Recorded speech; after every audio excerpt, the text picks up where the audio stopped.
Welcome back to another episode of the podcast Doing by a Software Engineer. I'm your host, Perry, and boy, do we have a guest.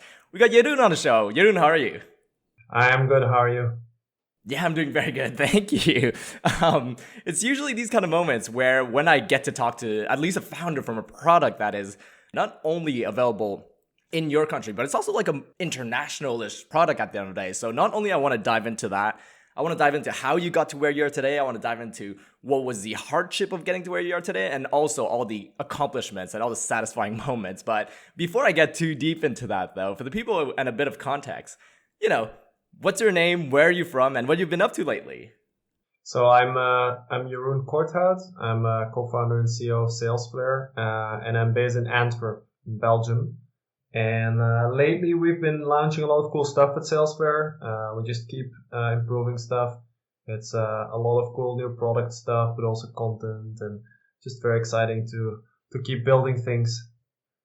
And especially when I like to say how you have the building stuff, of course, but then there's multiple different factors as well, not only in terms of like marketing, but also making like the right product decision at the end, but also like what kind of influence it has on people's daily lives. Those are all questions, I guess, not only as a founder, but maybe as somebody who's very involved with the product has to deal with at the end of the day. So thank you again so much for being on the show. Yeah, those are definitely all important questions. It's not just the product or even just a feature. It's the way that appears to people, the way they're going to use it, how fast it is, how well they understand it, our documentation around it, videos, how we present it on the site. The whole experience is extremely important. And one thing that I can say is probably Salesflare was not step number one in your life, I guess. I think this is probably step maybe 1064. As in, there has been a lot of stuff that has built up before you got to what you get to do today. So I am always fascinated by, where this all started. So I think one thing that I love doing is kind of just digging a little bit into, your influences and passions in life, actually. So as in, if I'm not mistaken, did you grow up in Belgium as well? And do you remember if there's any kind of like techie influence even back then?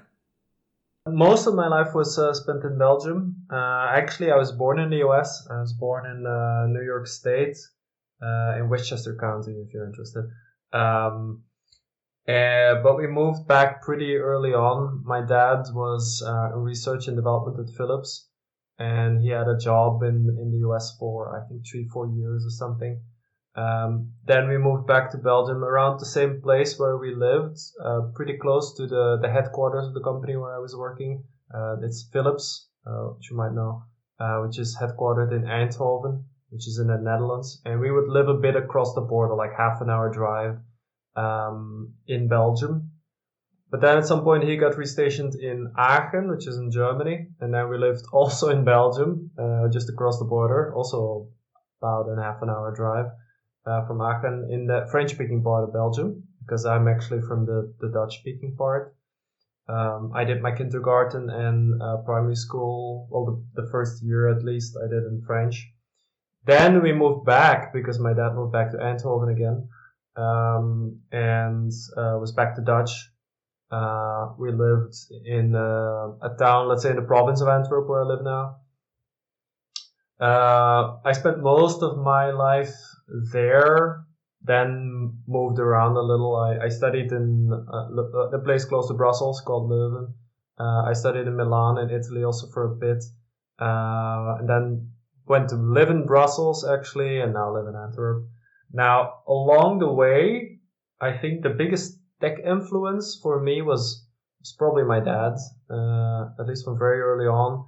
I could remember we had a computer when most people didn't have a computer yet.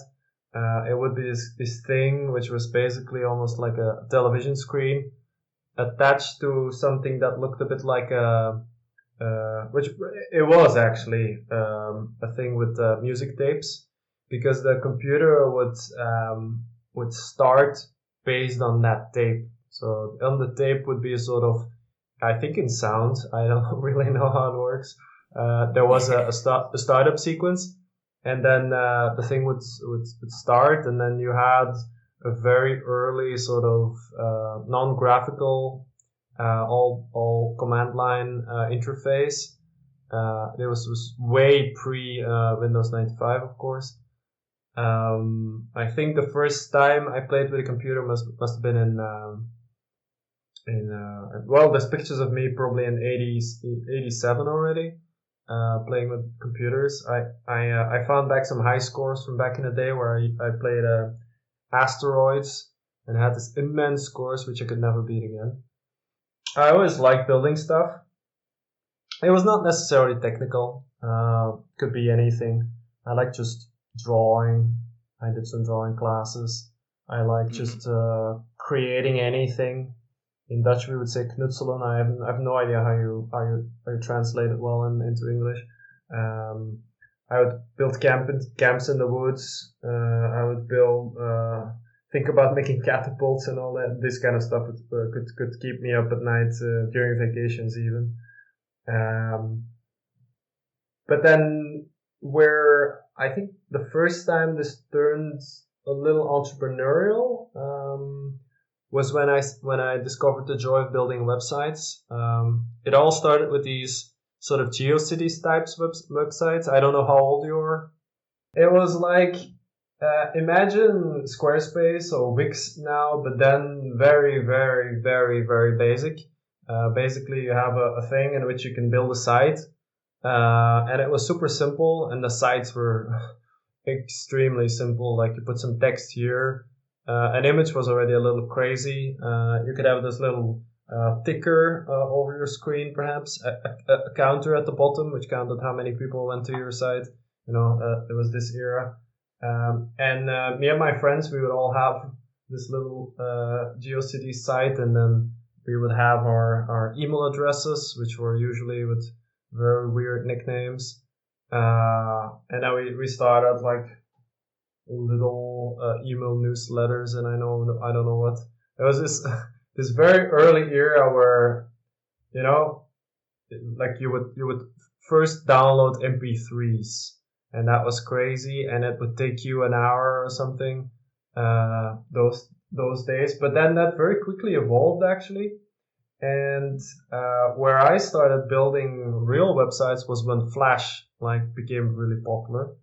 So Flash nowadays is also dead, but back in the day it was all the rage because with HTML you could almost not do anything. Like all the things people solve now with HTML5, it wasn't possible. So you would do it with Flash. And I would build this really beautiful stuff in Flash that moved, and if you clicked on something, that something happens. You could go totally crazy.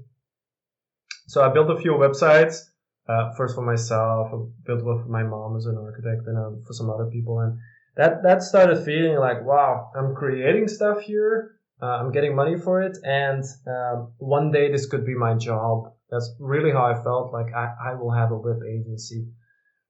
At the same time, I was really passionate about cell phones, and I started building this into a little business. So I would buy cell phones mainly in the UK and in Germany, and then I would resell them in Belgium.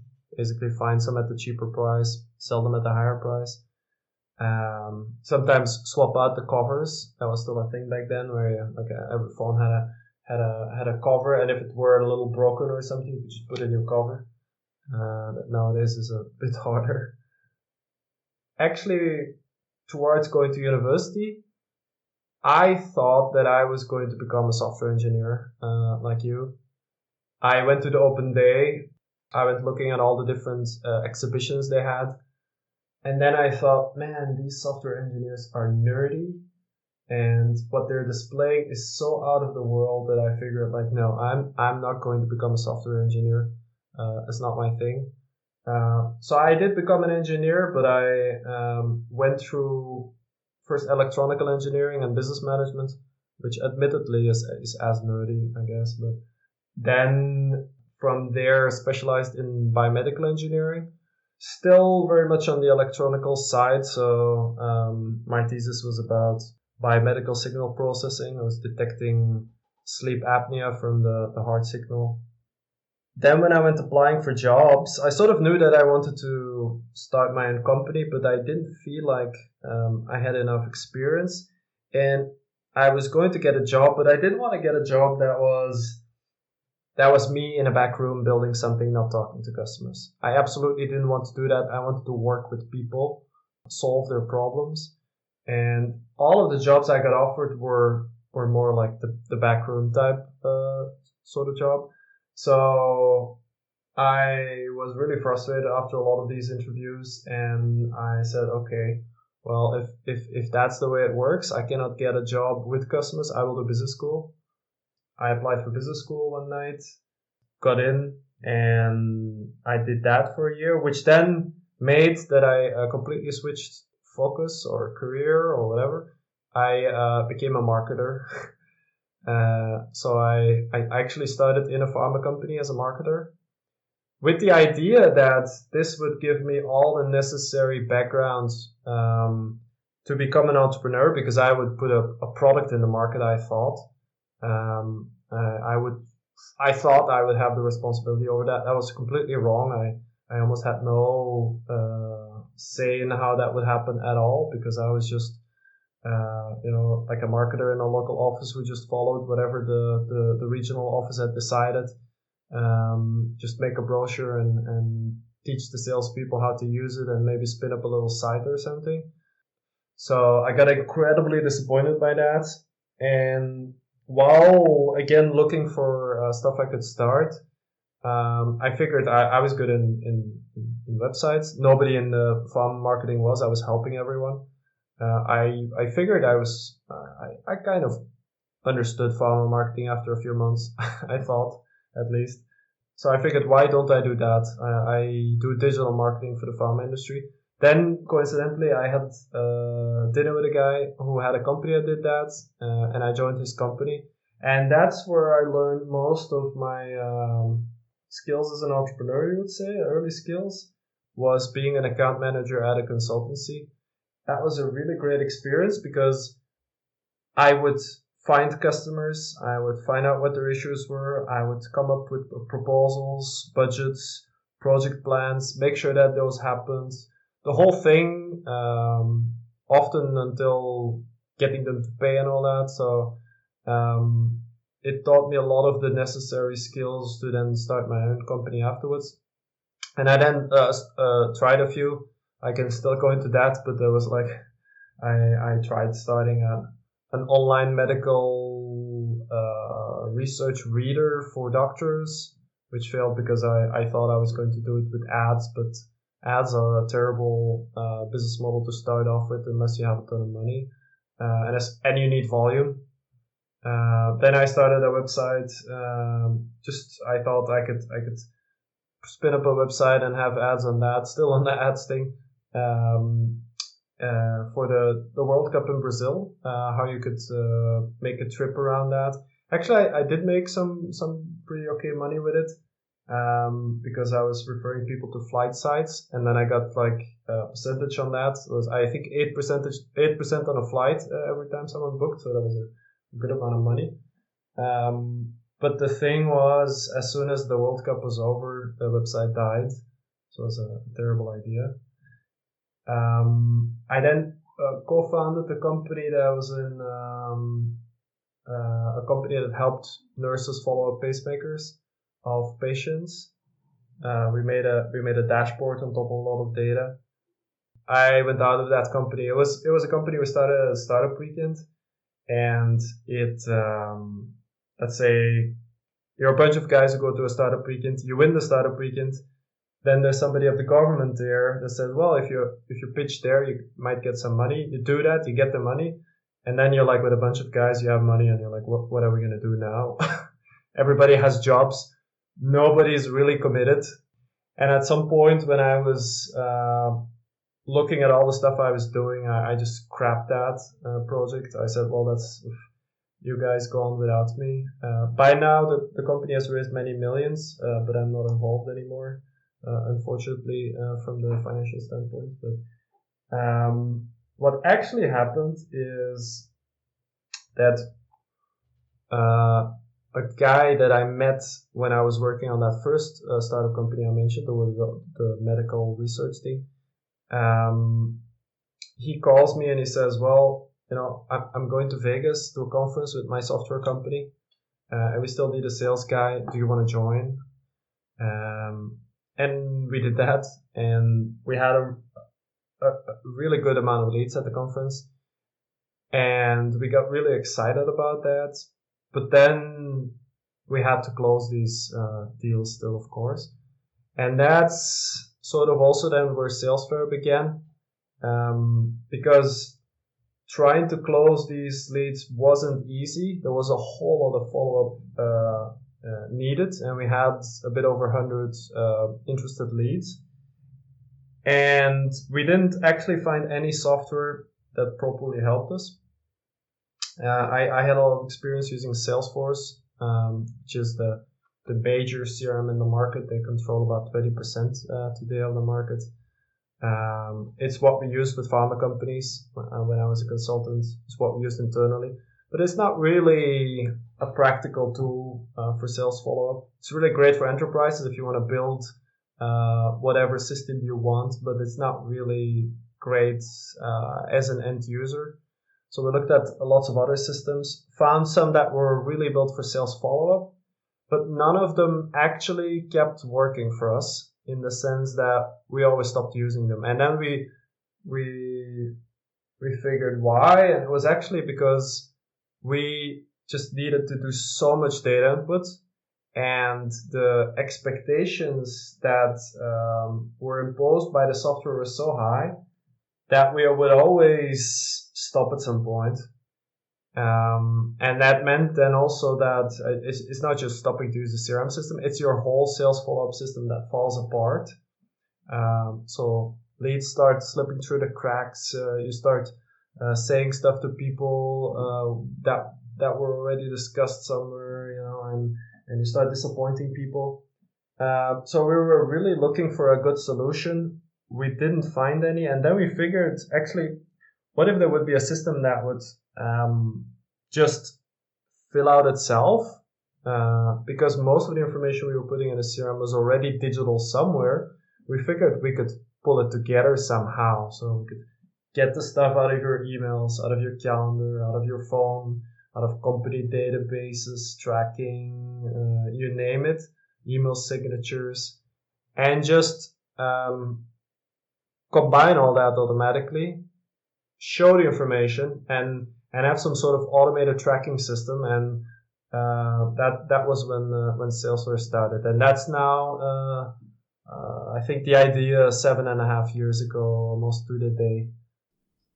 That's incredible. I mean, thanks for sharing that story. I mean, we could definitely see the evolution, as you were saying, because if we look back at, back in the days when I was building these websites, like, sure, you can still build websites, but that's definitely like just a tiny part of your whole role and your whole project today, which is always super, super fascinating. And then when you're kind of breaking down how you got to these problems and how you're trying to solve it, not only are you a single founder, but you've been the serial founders for the past couple of years. That is another fascinating thing. I actually want to break down a lot of this stuff, if you don't mind me, because that's like kind of my software engineering / geeky brain going on. First thing first, back then though, it's really fun with the influence that since your dad is already involved with like this Philips company, and obviously everybody knows Philips engineering, and then they also have a lot of research going on that's really, really popular. But the fascinating bit is when you talk about languages, I just want to talk that real quickly. So how many languages do you speak today just from jumping from so many places? Because I do know that has an influence in terms of like eye-opening into the world. Where would I place the cutoff? Yeah. Let's say 6, but it's not a super abnormal thing. I mean, I'm definitely above average in Belgium, but in Belgium, standard people have 4 languages. That's cool, at least. So at least in the Dutch-speaking part of Belgium, we have Dutch since we're a kid, of course, and at school from when we're 6. We have French from when we're 10. We have English from when we're 14. And we have German from when we're 16. Dutch and French are official languages, and German also sort of. It's a small part of Belgium where that is the official language as well. Not only is that really, really cool with the languages, just because today maybe you will encounter cases where not only is your product designed for, obviously there's the English speaking crowd, but there's always a chance where at any moment you could also adapt and really figure out not only, as I was saying, just your country, but also a little bit on the international level to adapt to more, clients at the end of the day, which is why it's really, really fascinating. That's a funny thing because we could definitely do that, and we're really strong at different languages.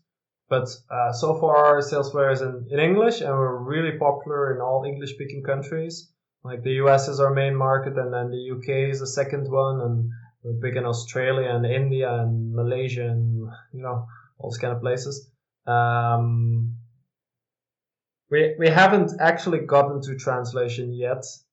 It also adds a whole new level of complexity. Now we can really nail the copy in the application, for instance. And then when we need to do that across many languages, then it becomes a little fuzzy and it's more work and all that. But I think it's inevitable that one day it's going to happen. Of course, yeah. There's always work to do, as we say in the world of tech. It's just so good that the opportunity and the flexibility is there. And also, when you're mentioning all those different crowds around the world, they're very, very different, I guess, target audience. But at the end of the day, you manage to have a product that really appeals to somehow everybody. So I will dive into Salesforce in just a little bit, just because it's always fascinating to figure out, how did it even start? Did you do that in a single day or what? But one thing that I can relate actually is back then when you're saying building websites, as I was saying, I'm so glad you mentioned like Windows 95 and all those machines, even the tape machine. I could visually see what that looks like back then and how you have to interact with the user interface. You didn't even have a user interface. You had to interact with the command line to get anything through. I'm just going to throw a little anecdote is that the first time I ever built my first website in quotation mark was that this was in grade maybe like 8 or 9. So I was maybe about like 13, 14. There was this one session that I think the math teacher introduced us. Is basically, hey, look, we're going to build a file. We're going to name it as a .html and we're going to drag it and put it into a browser. And that's the official first website I've ever made. It wasn't similar to that, was it? You already mentioned some GeoCities. Because people are familiar with Squarespace. People are familiar with like WordPress, for example. Those are like website builder. Were you directly like hands-on even back then writing like HTML like and putting into a little file and just whether you use it SFTP into somewhere, or how did that look like? 'Cause that's kind of where my geeky engineering brain kind of comes in. I think it was relatively complicated. I think I had a place where you could get like this free hosting because I mean I was young. I only free so. And then I would indeed FTP in there and then drag some files and then, first, well, still the way it works today, but a bit more complicated in general. I do have some basic knowledge of HTML. I'm definitely not an HTML guru or something. I was way better actually at the Flash part back then, at least, like the action script in Flash and all that. GeoCities itself was very, very easy to use. Very remarkable for something so early on the internet. How easy you could make a website. I mean, of course, it didn't do much. A lot of people just built these very simple websites. And even that concept of GeoCity is still living today, even though it's not exactly the same company. As that conceptually, they had a great concept. And then it is one of these concepts that kind of lives through time where you make a hard problem, which is back then probably making a website, and make it easier for you and me, anybody, to be able to access it. And that's usually where curiosity comes from at the end of the day, where you have these people that are creating tools that, pique people's curiosity. And then it kind of just propels you on your path today. From the appeal of, I want to make websites. But next thing you know, you got into the whole marketing space, and then today, more than just marketing and engineering after. Just a little asterisk as well. When you're saying free hosting, till today, I still try to find any student way possible of getting free hosting. Whether it's free domain names or free like database storage, I still think even years and years and years later, or even people in university or school today still think about the same thing where it's like, where can I get free hosting? And if you probably look at Google or something else, we're one of the most searched term out there, which is really, really funny at the end of the day. One of the note that you did mention that it's actually really funny because you ended up getting into engineering in university, and then the next point that you brought up after is working with people. And one of the thing in my mind at least, it's like two complete opposite world, right? I thought at least at least I don't know. I'm gonna speak for me at the end. Is that like when I got into engineering, so I went to comp sci during university. The expectation was that I was not working with people. And then I'm pretty sure going into any kind of engineering, biomedical engineering, electrical engineering, mechanical engineering, that was the assumption. But you did have the drive back then to still want to work with people. Did you do anything, I guess, during your university days to complement that? So I think you mentioned that you had a minor in business. So did that actually help with the, I guess, balance of course, you have the engineering load, which is very, very focused on, just technical work and building stuff. But then you were trying to complement as much the other side of talking to people. So how did that other side look like of, I guess, was it a minor in business management, if I'm not mistaken? Yeah, but that was also studying. I think I was in a very active student residence. We would go out a lot. I mean, we were students, so it was easy to compensate the human side, let's say. Okay, so that's great then. Not only is that just more like natural, as you're saying, like learning a language, you didn't force yourself to learn it, it kind of just came naturally from being exposed to it. I'm guessing it could apply to this side of you that you want to work with people. That just came more naturally instead of having to read a book on how to work with people. I didn't read that book either. I'm just saying. I just talk a lot and hope people that hope people like working with that. So if we look at the timeline real quickly, when we're talking about, do you remember your first full-time job? Is that the marketing job that you're talking about? Because I know it's always a big jump when somebody goes into university and spend a lot of time studying. There's the moment when you jump into like your first full-time, like 9 to 5, 40 plus hours a week job. What was that like? What company was that at? And what exactly was that job? Yeah, on my first full-time job, yes. I mean, my first sort of job, the first time I got paid was I was working when I was 15 years old in the MacBob of Bobbejaanland, and it's a fun park. Basically, imagine the McDonald's in a fun park. This kind of place, a burger place, and with fries and ice creams and sweets and all these kind of things. Um, that was my first sort of work experience, you could say. It's sort of normal in Belgium as a youngster to do some work during the summer. A month of the summer or so, you do some jobs. My first real full-time job was indeed at Baxter, which is a big American pharma company. I worked on marketing of I was responsible for the vaccines of Baxter in Belgium. Plus, I would help two other marketing managers because I was like the junior one, with their products, which were mostly plasma products for hemophilia and for some immune diseases, etc. And as marketing managers, we would mainly serve the sales team because that's back then how marketing was seen in a pharma company. It was the sales team that was going to talk with the doctors, and the marketing team merely supported them. Maybe did something next to it, but it was mostly about supporting the sales activities.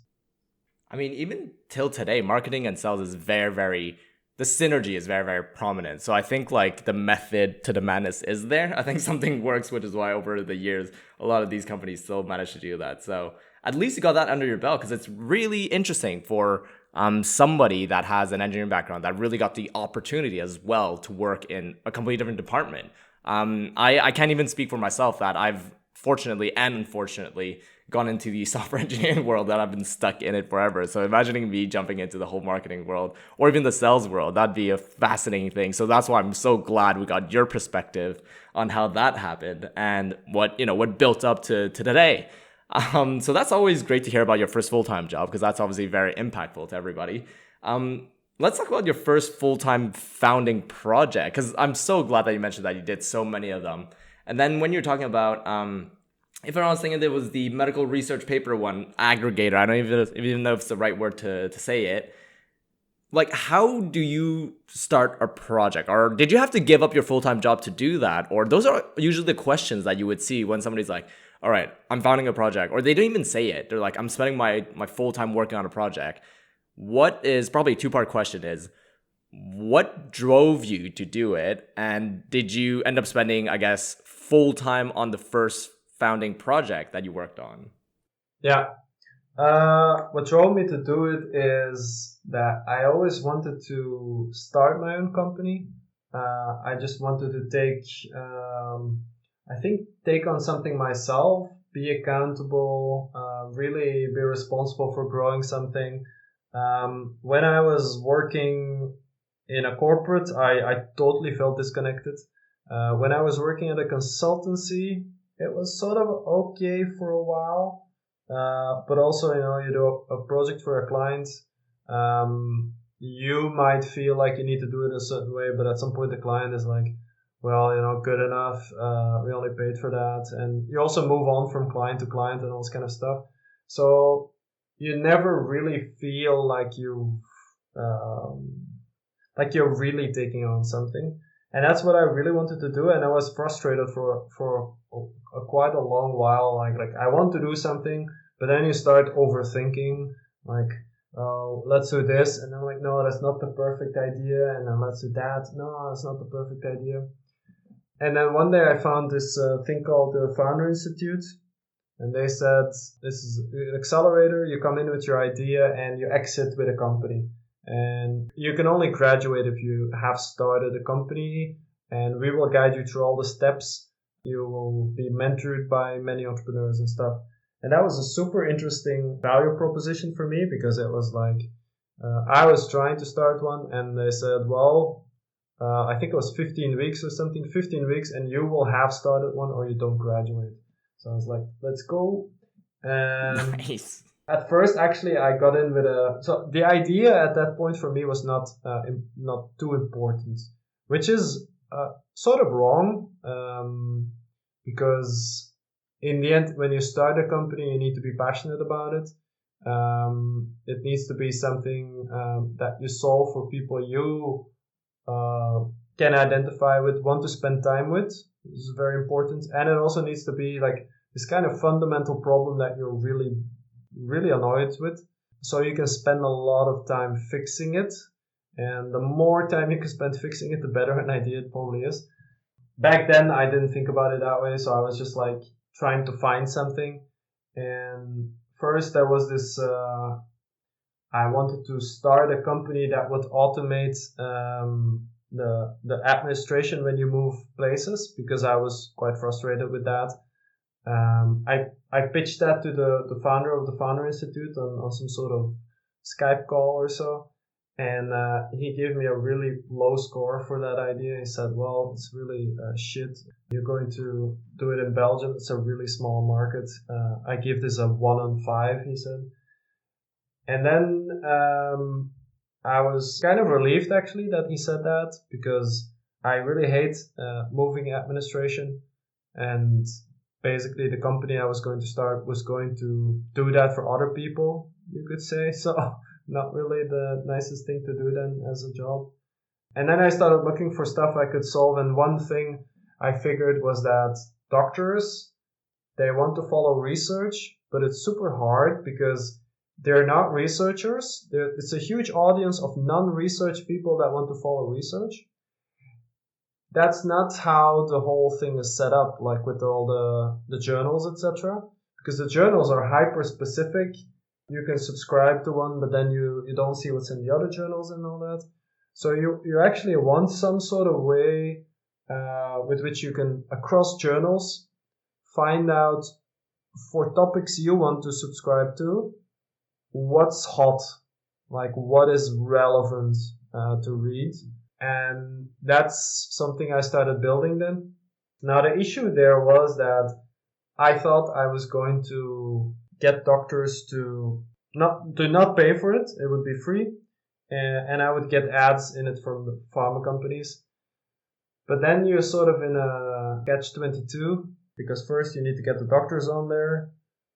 So you first need to build a product, get the doctors on there. When you have an audience, then at some point you can tell the pharma companies, look, we have an audience, they're active and stuff. And then you can start getting ads. So it's a huge bet. It was hard for me to convince someone to work on it with me. Actually, I needed someone basically to build it, because I have some basic skills there, but nothing impressive or so. I couldn't convince anyone to do that. So at some point I was like, okay, I'll start building it, which then was the absolutely wrong move. Because, yeah, I mean, I cannot do everything, right? It was a big project. Plus, by the time I graduated at the Founder Institute, I went part-time as a consultant. So I was working 3 days as a consultant, and then 2 to 4 days, let's say, on my own project, which was really heavy. building the thing and all the rest at the same time was just not doable. And at some point I just gave up. I just saw that it wasn't going to go anywhere and I stopped with it. Which is probably the right choice. I've seen many companies trying to do the same afterwards or at the same time, and none of them succeeded. So pretty happy I didn't continue with that. But what I would definitely recommend there, when you're starting a company, focus on people you want to spend time with because you're going to be in contact with these people. They're going to be your customers, and you better like talking to them. Focus on an issue that's really fundamental, so that it's not just a feature; it's a really big issue that you're solving, and you can build solutions around that can evolve, that can become stronger. That's really important because then you can really build a lasting company. And third, when you do that, don't just give up your job. I mean, you might be really excited about it, and that's good, but the chances are high that it's not going to work out. That's just reality. A lot of startups fail. In the end, it's all sort of experiments, especially in the early days.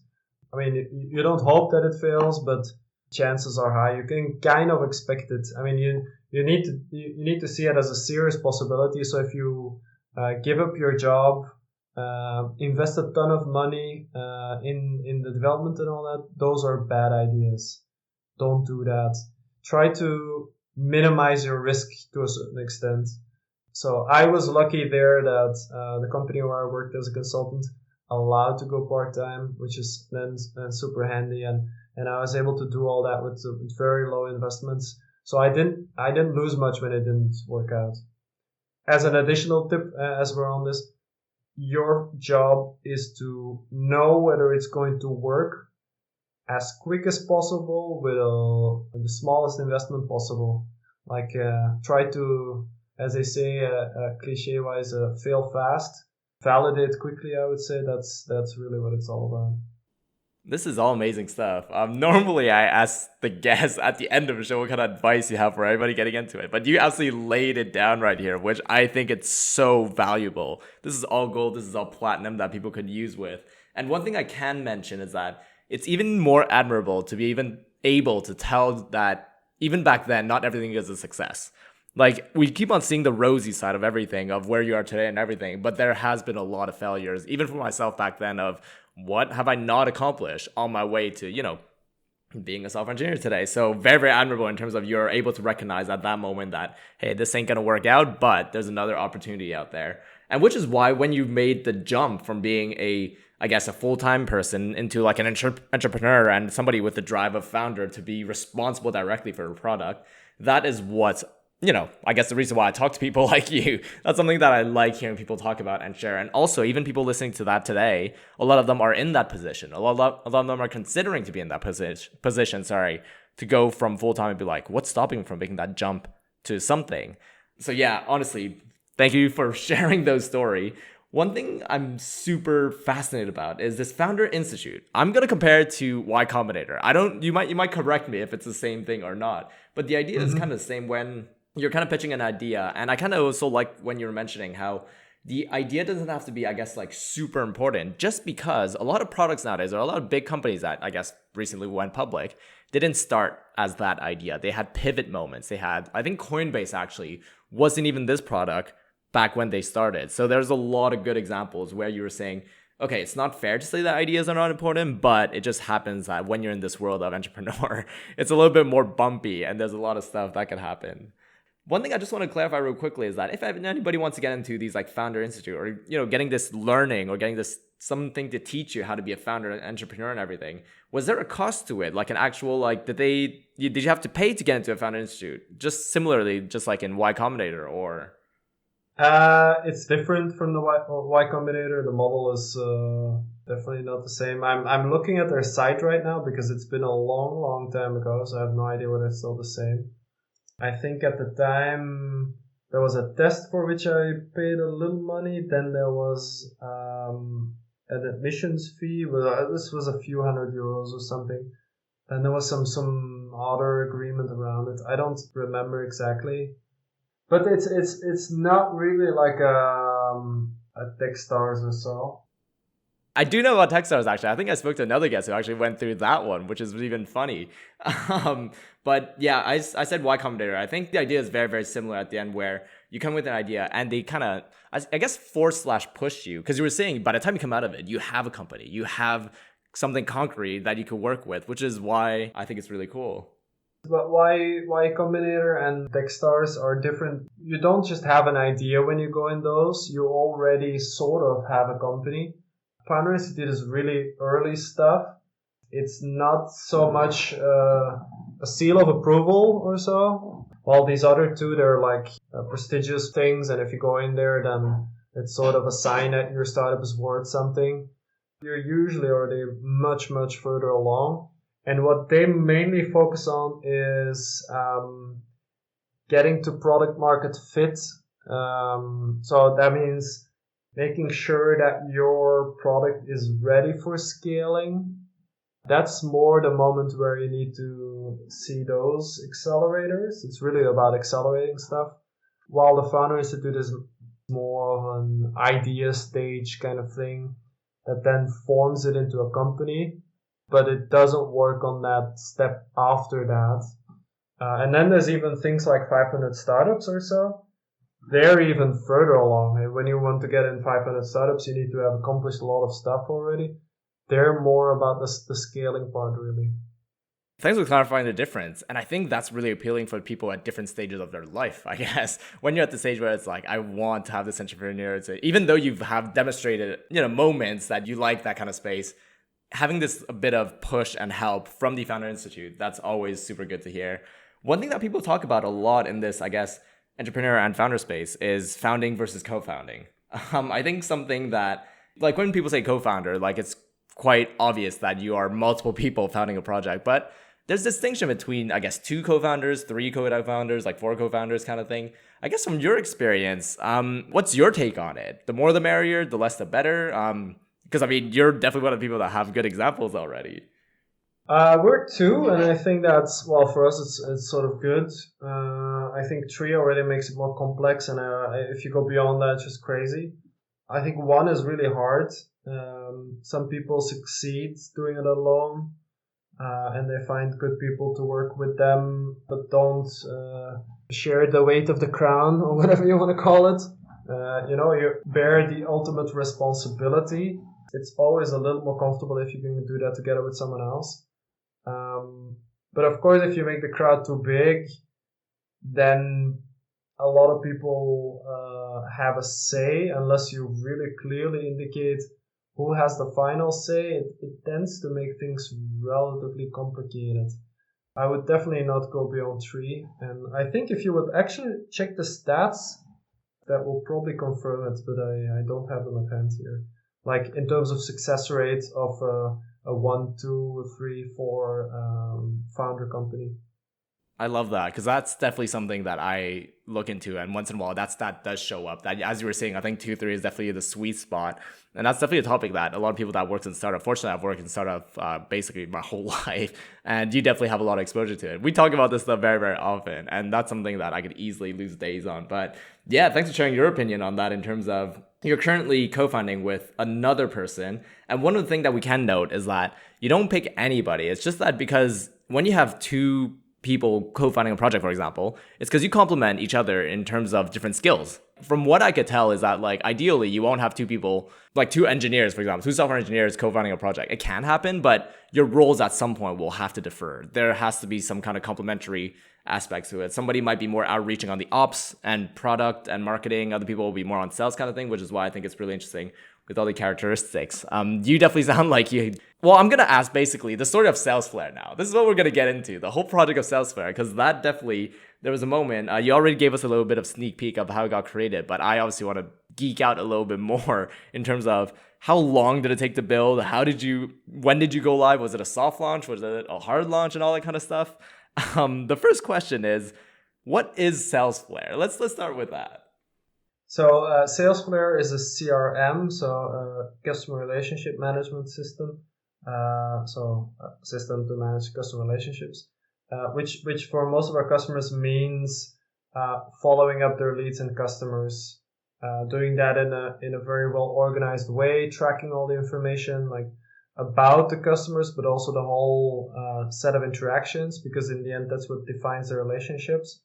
So the all the emails and the calls and the meetings and all these kind of things and the notes you have in between. That is really the essence of things. And then around that you have all these other sales related tools which become a part of the CRM. So in our system, for instance, you can send automated emails, you can use email templates, email tracking, you can build dashboards on top of the data, you can whatever, lots of different things. I mean, the examples are endless, and even for even more layman people. So if I had to explain this to my mom, I guess this is usually how I describe CRMs. It's basically like you have your customers. It's fair to say it's mainly businesses, right? You're not selling directly to, I guess, any stranger like me on the street, for example. Even though, would that be possible? Actually, anybody could use a CRM in their life, right? You could, yeah. Ours is focused on business to business sales. They would call that a PRM, like personal relationship management. There's many of those popping up and none of them being successful. It's sort of a thing that it hasn't been cracked yet. We focus on B2B sales. On our software is mostly small and medium-sized businesses who sell to other businesses. And you can imagine a lot of agencies, marketing agencies, mostly digital marketing agencies. We have software development companies. We have consultancies. We have also a lot of tech companies. This means SaaS companies like ourselves, software as a service. But also telcos like telecom and other sorts of tech companies actually. But those are sort of the main groups that use our system to then better organize their sales, so they have less work with keeping track, while in the end they make more sales, of course. Yeah, I really like that. At least Salesflare is kind of presented as a industry agnostic tool, because when you're naming all the different kind of customers, they're all in different spaces and they have their own customers, and the way to track what their flow is of each of their individual, user experience for their product is manageable with Salesflare, which I think it's really, really cool, because that's never an easy problem to solve, to have a product that kind of scales in different industry. That means you're definitely doing something right. And before I forget, big congrats on being featured on Product Hunt and G2 as well. I'm pretty sure you got definitely good raves and good reviews on it. On Product Hunt, yeah, we had a really successful launch, which still puts us in as a number one CRM on the product interview. If you go to producthunt.com and you type CRM at the top, you'll find us first. On G2, it's a huge site with so many reviews. Let's see at the current ratings. We're number 10 highest rated in the CRM software. I must say that page is a bit skewed towards bigger companies. The algorithms of G2 I prefer bigger companies because they have more money. But easiest to use, we're number 2. And easiest to set up is actually where we are the number 1 overall. And this is across almost 700 CRM systems on g2.com. Oh, actually, 701 today. I'm just checking now. This demonstrates really in terms of, it's not just a combination of the how the product is built, but also how the product is presented and how the product is used by other people, which I actually want to dive into a little bit just because I got the opportunity to right now. When we go back to the story in terms of like how or when was Salesflare built? As in, if I'm not mistaken, it was about maybe 10-ish years ago. And what was the founding work that happened back then? Like, could you describe in terms of like, did you build the website properly, like in the first go, or did your co-founder build it? Like, what was the origin story there? Yeah, it was about 7.5 years ago that we had the first idea, and the first thing we did was brainstorming. So we after working on the software company we were actually working on, we would basically go to a bar, have some beers, and then draw out our imaginary thing, which was going to be a sort of system that tracked everything for you automatically, which then at some point tended to go in all kinds of directions. Like initially it was the idea was to do it for sales, but then very quickly it starts getting this kind of marketing aspect to it, and then Then we always had to say, no, there's a lot of stuff for marketing already. We're going to build this automated thing for sales. And that's one of the reasons we added sales at the beginning of the name. It's partly to remind ourselves that it was for sales. We actually figured that to be able to spend a good amount of time developing it, because it's not an easy thing to build. I mean, a normal CRM, sure, but one that's filling out itself, that takes like the automated data input as the standard, and then also still allows manual data input, while at the same time is also still understandable for people, was really, really hard. But the first thing we did then was see whether we could find some money somewhere. So we saw this thing from Kima Ventures, which was Kima 15, where within 15 days, for 15% of your company, they would give you 150K. And I think it was euros, but I'm not sure. We looked at that. They said, read this book, which was Getting Real by 37 Signals. We read that book. And then they said, well, send your deck and maybe a prototype. So I started working on the deck. My co-founder started working on the prototype. We built this stuff. We sent it to Kima. And they looked at it. And they were like, yeah, it seems nice, but maybe a bit early stage. Which was the case. I mean, we had been working on it for 2-3 weeks or something. So in retrospect, this is what we should have expected. But we were a bit disappointed, of course, because we really wanted to get started. At that time, we then applied to... We had the deck in the prototype anyway, right? So we applied to an incubator from a big bank. It was called Started at KBC. Still around, really big now. Back then we were in the second batch of startups. And I think from that batch we're the only surviving one up till this day. We also applied to an accelerator, also backed by a big Belgian company, a big telco, still in that kickstart. We actually got in the selected 600 applied or something, and we in the end were in the top 10. And we got some money. That was actually the very first money with which we got started. It was almost peanuts, 25,000 euros.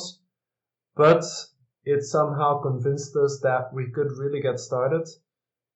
We actually hired our first employee with that money, an extra developer.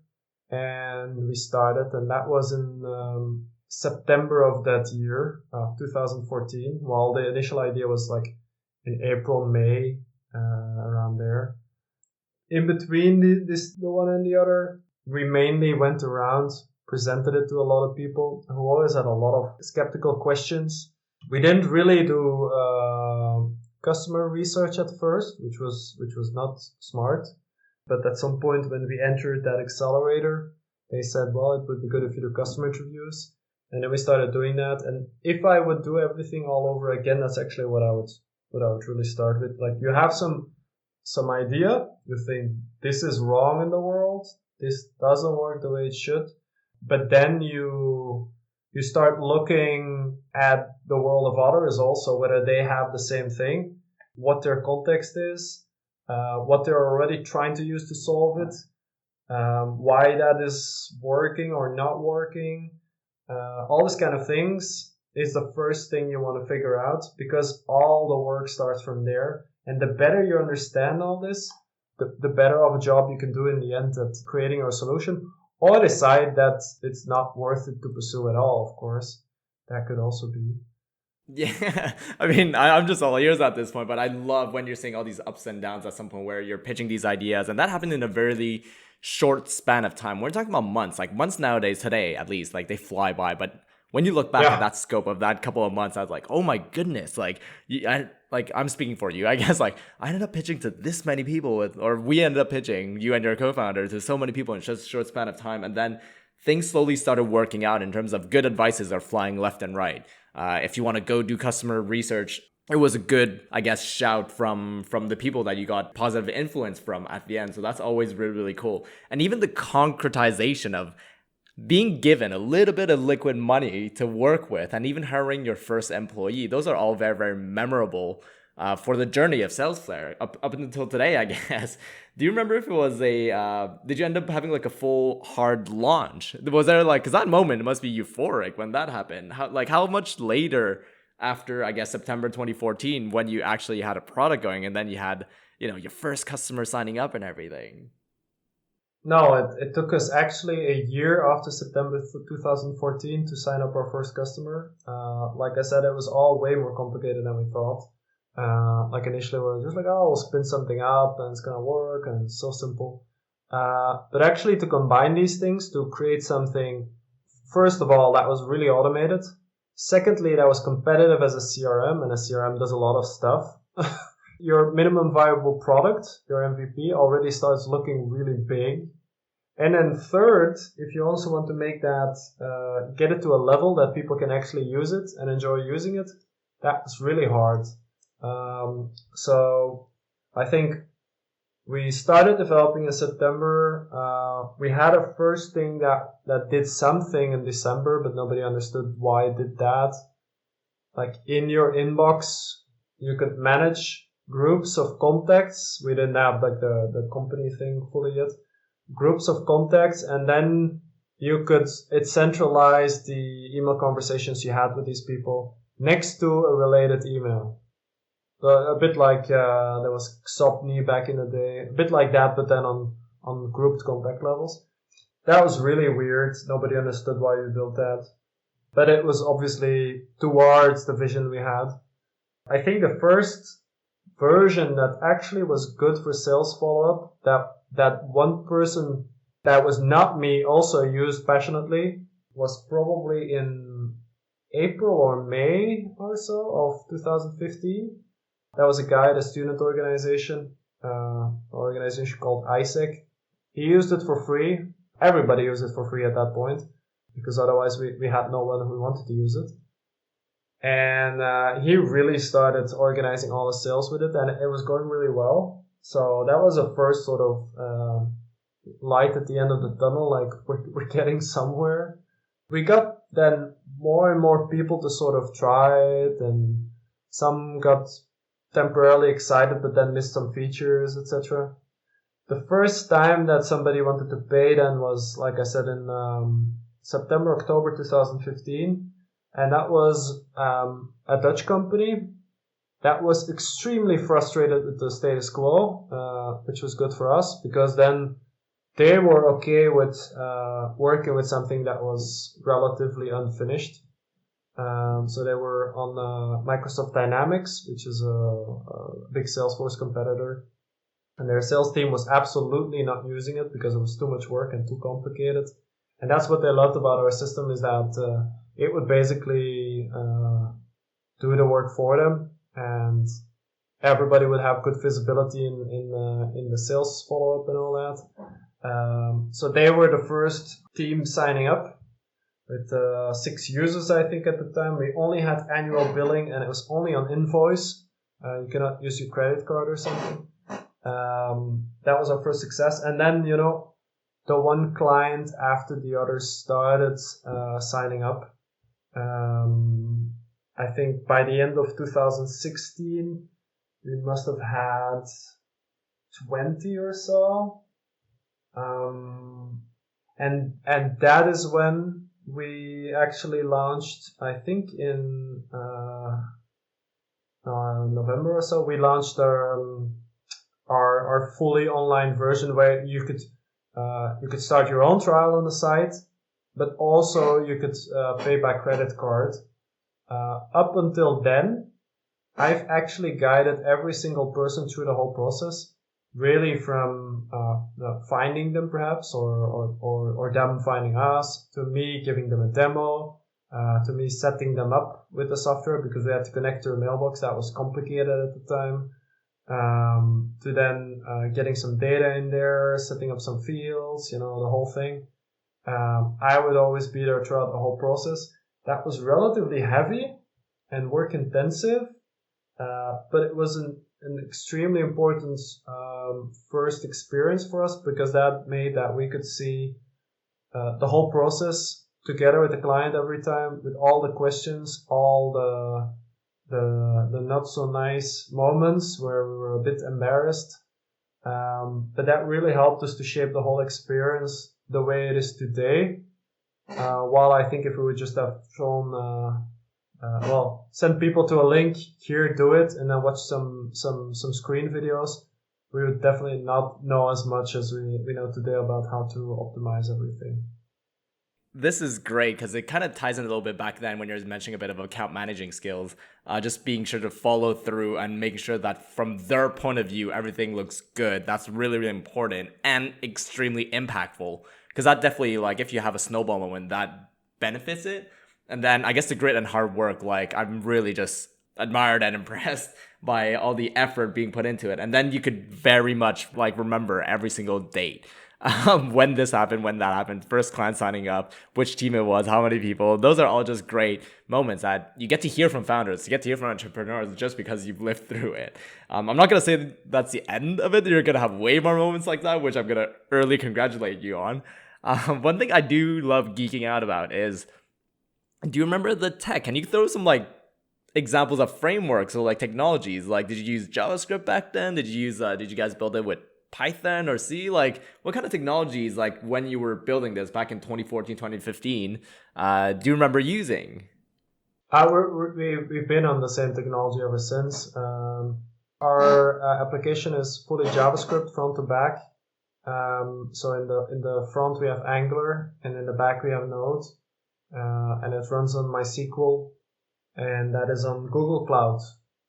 And it's great that even it's a very modern stack. I know a lot of companies that actually even went public with that stack. So, hey, I'm not saying foreshadowing or anything, but that's the best wish I could ever do for that. And I'm glad that you share this because I obviously geek out in terms of like framework tools, not only JavaScript, but there's so many different integrations that you could use with nowadays. So seeing your journey up until this point is really, really, really cool. One of the things that I do want to finally mention is on the what's the outlook? What's the outlook for Salesflare? I know you are very, very heavy on the product side and even the marketing side at the end. So what can we expect from this project? Yeah, so one of the latest things we've added is an addition to our plan for the people who want to go a bit more pro, custom reporting. So you can now report on anything you like in Salesflare, which was a big step for us. Now we're building towards more, let's say, lead generation capabilities. So we've started off as a system, which is really great to automate your sales follow-up. Then we've been adding email automation functionalities, which also enable you to do outreach, for instance, from Salesflare. And then a lot of people have been asking us like, okay, but we would like to see some more integration in the beginning of the process, where we're getting in touch with leads. And we are currently adding, we're working towards a LinkedIn sidebar. And the very first version of that, which is a prerequisite to the LinkedIn sidebar, is an email finder. So when you're in the software and you have a first and last name and a company they work at, it will find their email. Then this will become part of a LinkedIn sidebar. So basically, like we already have a Gmail sidebar where you open an email and it tells you this is with this company and these are the people you know there, you want to add them, and it has all the other information. We will have a similar experience in LinkedIn. So you look at a person and it says, well, a person works at that company, that's the data about it. Do you want to add the company? Sure. It seems that you know that person, you want to add them. Do you also want to find an email for this person you just saw on LinkedIn so you can like start emailing with them? And then that whole experience will become way easier. So we start spanning basically the whole pipeline from the very first contact to automating emails in between to closing that deal with a lot of good follow-up. That's a mouthful of feature that are the opportunity is there and the work is there, as I was saying. And I think we're all excited to hear even more about Salesflare in the coming years. That is all amazing. And I do want to make sure I get the opportunity as well to ask you, for the people that are out there listening right now, do you have any final encouraging words, whether founders to be or people that are just really interested with the whole story? If there's any issues you're really passionate about solving, don't give up.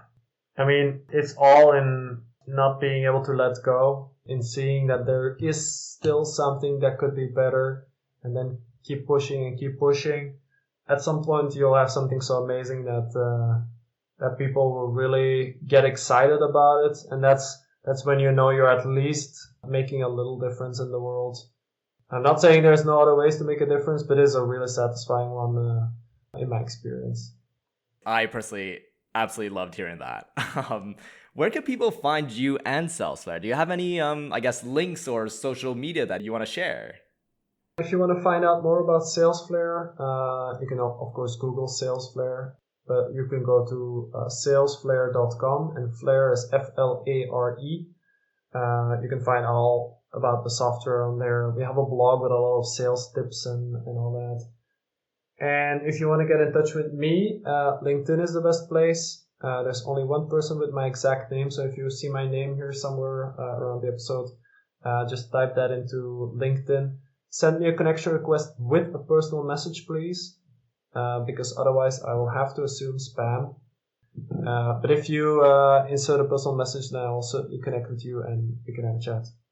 That is so funny. I mean, honestly, I just want to say you're a very humble man at the end of the day, and just want to say thank you again for spending the time with us, telling us your stories. This was fun for me as well. Yeah, thank you for having me on. Hey, until next time, I'll definitely find an excuse to have you on in that case. So, well, until then, this is the end of the episode, and thank you guys all for listening. I'll catch you guys on the next one.